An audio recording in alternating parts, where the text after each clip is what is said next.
வணக்கம் நண்பர்களே. மலையாள நாட்டில் ஒரு பக்தன் இருந்தார். அவரது பெயர் பூந்தனம். மிக தாழ்மையாக இருந்த அவர் குருவாயூர் கிருஷ்ணனை தினமும் பாடல்களாலும் பஜனைகளாலும் வழிபட்டு வந்தார். ஒரு நாளில் பூந்தனம் தன் புதல்வனுக்காக அக்னி நட்சத்திரம் நன்னாள் அரங்கு வைக்கும் சடங்கு ஏற்பாடு செய்திருந்தார். அந்த நாளில் பெருமளவிலான உறவினர்கள், நண்பர்கள் அனைவரும் வந்திருந்தனர். அந்த மகிழ்ச்சியின் நடுவில் அந்த குழந்தை திடீரென உயிரிழந்தது. இது பூந்தனத்துக்கு பெரும் தாக்கம். அவர் கதறி அழுதார். ஏன் கண்ணா இப்படி செய்தாய் என்று கேள்வி எழுப்பினார். ஆனால் அவர் தன் பக்தியை விட்டுவிடவில்லை.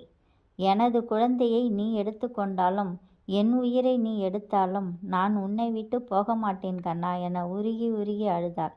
அன்றிரவு பூந்தனம் கனவில் ஒரு சிறிய கிருஷ்ணா குழந்தையை பார்த்தார். அந்த குழந்தை சொன்னது, அப்பா, நான் தான் உன் குழந்தை. உன்னிடம் பிறந்திருக்க விரும்பியதால் தான் வந்தேன். ஆனால் நான் உன்னிடம் இருந்து இப்போது செல்ல விரும்புகிறேன். எப்போதும் உன்னுடன் இருப்பேன். நீ பாடும் ஒவ்வொரு பஜனையும் எனக்கு ஆனந்தமாய் இருக்கும். இதை கேட்டதும் பூந்தனத்தின் மனம் நிம்மதியாகிவிட்டது. இதற்கு பின் அவர் கிருஷ்ணனை பற்றிய பக்தி பாடல்களை தொடர்ந்து பாடி வந்தார். அவருடைய ஜனன மரண தின துக்க நஷ்டம் ஆயிடும் என்ற பாடல் மிகவும் பிரசித்தி பெற்றது. பக்தி என்பது துயரத்தின் போதும் இறைவனை விடாமல் கையொப்பமிடும் உறவாகும். பூந்தனத்தால் கிருஷ்ணனின் கருணை அவனுக்கு நேரில் அனுபவமாகவே கிடைத்தது.